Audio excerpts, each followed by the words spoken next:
कहानी की शुरुआत में हमें पृथ्वी को ऐसी स्थिति में दिखाया जाता है जब इंसान यहाँ नहीं रह सकते और सभी लोग खुद के लिए अलग अलग घर ढूंढते हैं। कहानी शुरू होती है और हमें 2049 का समय दिखाया जाता है जब पृथ्वी की हालत बहुत खराब हो चुकी है और लगभग इंसान यहाँ से चले गए हैं और पृथ्वी पर चारों तरफ सिर्फ और सिर्फ बर्फ ही नजर आती है। अब जो बचे हुए लोग थे आज वे भी पृथ्वी छोड़कर जा रहे हैं। यहाँ जो लोग रुके हुए थे वे सब वैज्ञानिक थे और इन सब के दिल में एक छोटी सी उम्मीद थी, इसलिए वे पृथ्वी पर रुके हुए थे कि देखे पृथ्वी की हालत ठीक होती है या इसमें किसी तरह का कोई सुधार लाया जा सकता है। लेकिन आज इन लोगों ने भी हार मान ली, इसलिए आज ये सब लोग पृथ्वी छोड़ रहे हैं। लेकिन तभी हम एक और व्यक्ति को देखते हैं जो पृथ्वी छोड़ना नहीं चाहता और इस आदमी का नाम बेंजामिन हॉथॉर्न है और वह भी एक कमाल का वैज्ञानिक है और अभी उसके जीवन का अंत चल रहा है क्योंकि उसे कैंसर है और इसलिए बेंजामिन अलग है। वह पृथ्वी छोड़ना नहीं चाहता, वह अपना आखिरी समय यहाँ बिताना चाहता है और बेंजामिन सोचता है कि वह अपना जीवन अकेले बिता सकता है क्योंकि वह अपना इलाज खुद करता है और वह पहले बहुत अमीर था, इसलिए उसे चीजों की कोई कमी नहीं है। इसलिए बेंजामिन तय करता है कि वह पृथ्वी पर रहेगा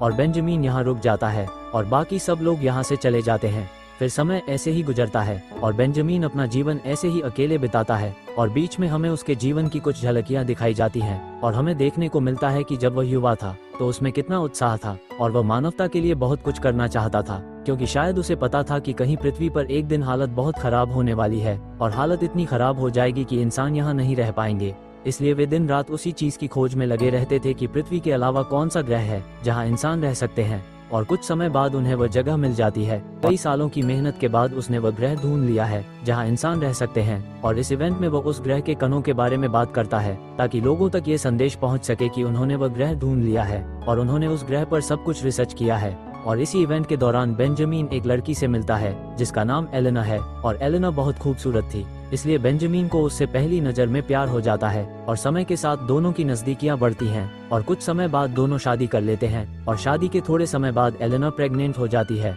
और इसी बीच एलेना को एहसास होता है कि बेंजामिन के लिए अगर कोई चीज सबसे ज्यादा मायने रखती है तो वो उसकी रिसर्च है और बेंजामिन पूरे दिन अपने काम में लगा रहता है और उसे ये भी एहसास नहीं होता कि उसकी एक पत्नी है जो प्रेग्नेंट है। इसलिए धीरे धीरे एलेना को लगता है कि वह बेंजामिन से ज्यादा समान हो रही है। धीरे धीरे उनकी दूरी बढ़ती जाती है और कुछ समय बाद एलेना को यकीन हो जाता है कि वह दोनों साथ नहीं रह सकते, इसलिए वो बेंजामिन को छोड़ देती है। फिर कहानी वर्तमान समय में आती है और हम बेंजामिन को देखते हैं और अब उसे एक नोटिफिकेशन मिलता है कि अगले 11 घंटों में उसके पास एक स्पेसशिप का संदेश आने वाला है। और फिर हम उस स्पेसशिप को देखते हैं जिन्होंने बेंजामिन से संपर्क करने की कोशिश की है और उस वाहन में हम 5 लोगों को देखते हैं और बहुत से लोग के 23 ग्रह से पृथ्वी की तलाश कर रहे हैं, बेंजामिन के पास आ रहे हैं। और 6 साल पहले आज बेंजामिन की कंपनी ने इन सब लोगों को के 23 ग्रह पर भेजा था ताकि ये लोग जाकर वहाँ रिसर्च करें कि क्या वहाँ जीवन वाकई संभव है जैसा बेंजामिन ने रिसर्च किया है। और कुछ समय पहले इन सब लोगों की रिसर्च खत्म हो चुकी है और अब ये लोग पृथ्वी पर वापस आ रहे हैं,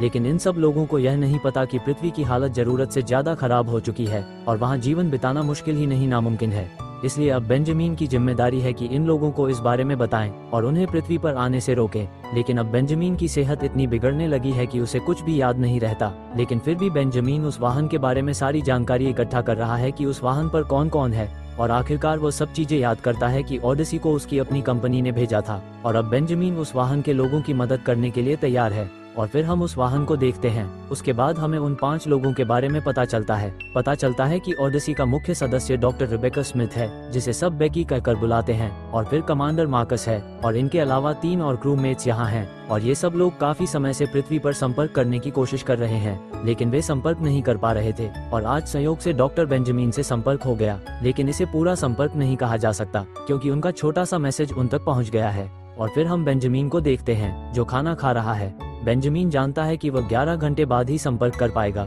और बाहर आग लग जाती है और उसके बाद भागते हुए बेंजामिन अपनी किचन पहुंचता है और जब वो वहां आग बुझाता है तभी वो एक छोटी सी लड़की को देखता है और इस लड़की को देखकर वह घबरा जाता है और समझ नहीं पाता कि यह लड़की यहाँ कैसे आई। फिर बेंजामिन उससे बात करने की कोशिश करता है ताकि पता चले कि लड़की यहाँ कैसे आई, तो पता चलता है कि यह लड़की बोल नहीं सकती और यह जानने के बाद बेंजामिन को समझ नहीं आता कि वह इस लड़की के बारे में कैसे पता करेगा कि वह कौन है और कहां से आई है।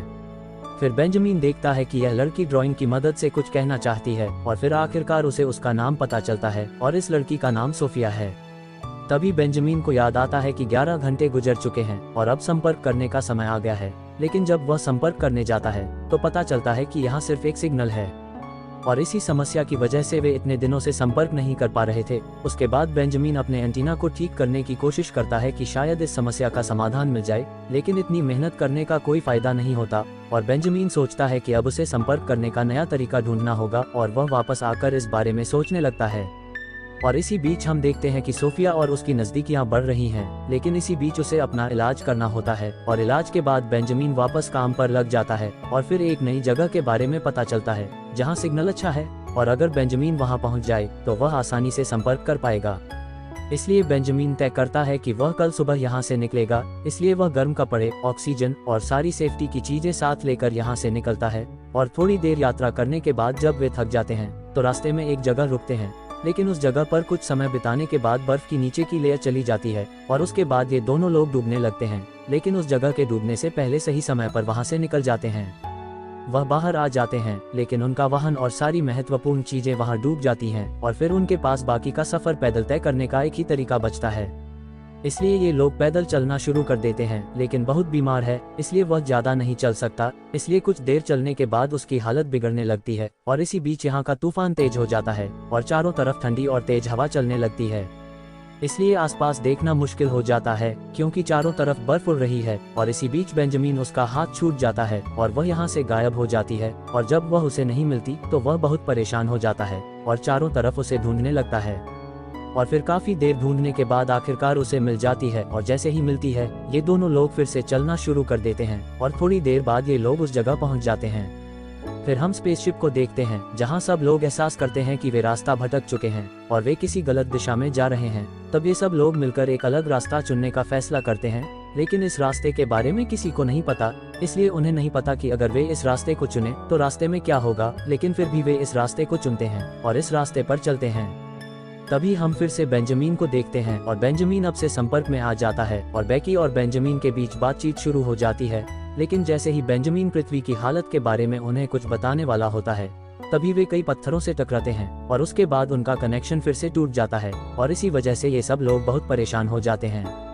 और बेकी तय करती है कि अब वह इस चीज को ठीक करेगी और पृथ्वी से फिर से संपर्क करेगी, इसलिए वह 2 अन्य लोगों के साथ बाहर जाती है इस चीज को ठीक करने के लिए, लेकिन ये रास्ता बहुत खराब है इसलिए हर जगह चट्टान है, इसलिए बाहर जाना खतरे से खाली नहीं है।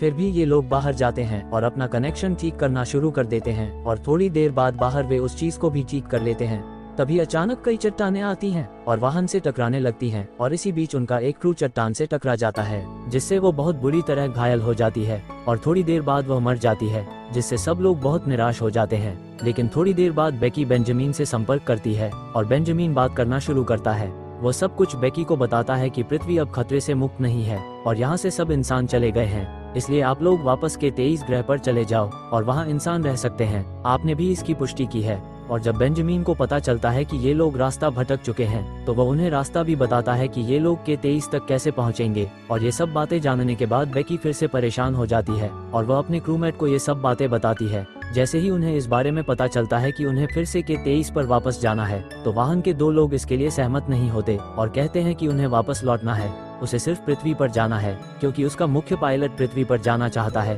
क्योंकि उसकी पत्नी वहां है और उसे लगता है कि उसकी पत्नी अभी भी उसका इंतजार कर रही है। लेकिन बेंजामिन उसे बार बार समझाता है कि पृथ्वी के सब लोग यहाँ से चले गए हैं या मर चुके हैं। और यह सुनकर पायलट कहता है कि अगर मेरी पत्नी मर भी गई है तो मैं उस चीज की पुष्टि करने के लिए पृथ्वी पर आऊंगा। और फिर वह एक छोटा यहाँ से पृथ्वी की तरफ रवाना हो जाता है। और उसके बाद बेकी फिर से बेंजामिन से बात करती है और कहती है कि उसके जीवन का ये सबसे बड़ा पल है कि वह बेंजामिन से बात कर रही है क्योंकि उसने हमेशा बेंजामिन को अपना आदर्श माना है और आज अगर वह ये काम कर रही है तो वह बेंजामिन की वजह से ही एस्ट्रोनॉट बनी थी, उससे प्रभावित होकर। और फिर कई बातों में बेकी बेंजामिन को अपनी माँ के बारे में बताती है और कहती है कि मेरी माँ का नाम एलेना था और वह भी आपको बहुत पसंद करती थी और वह हमेशा आपकी बातें किया करती थी। और यह सब सुनकर बेंजामिन सोफिया से पूछता है कि तुम्हारा नाम क्या है और फिर सोफिया अपना नाम बताती है और उसके बाद वह पूछता है कि तुम्हारी माँ का पूरा नाम क्या है। और जब वह अपनी माँ का पूरा नाम बताती है तो बेंजामिन समझ जाता है कि सोफिया उसकी बेटी है और सोफिया का नाम सुनते ही वह उस छोटी लड़की को मिस नहीं करता। और फिर बेंजामिन बच्चे के पास दौड़कर पहुंचता है, देखता है कि वहाँ कोई बच्चा नहीं है और फिर हमें पता चलता है कि सोफिया नाम की कोई बच्ची कभी वहाँ थी ही नहीं, वह सिर्फ बेंजामिन की कल्पना थी। और यह चीज देखने के बाद हमें एक और बात पता चलती है कि वह लड़की उसके जीने का कारण थी क्योंकि बेंजामिन सिर्फ अपनी बेटी को बचाने के लिए जीवित था और वह उस पल का इंतजार कर रहा था जब वो ओडिसी को वापस भेज सके। वह उसे K23 पर भेज सकता था ताकि उसकी बेटी हमेशा के लिए सुरक्षित हो जाए। और उसके बाद हम फिर से बेंजामिन को देखते हैं जो खुले आसमान के नीचे खड़ा है और वह बिल्कुल निर्भीक नजर आता है क्योंकि वह जानता है कि उसके जीवन का उद्देश्य पूरा हो चुका है और अब अगर वह मर भी जाए तो उसे इस बात का कोई अफसोस नहीं है। और उसके बाद ये फिल्म यहाँ खत्म हो जाती है। वीडियो को लाइक और अपना कमेंट जरूर करें।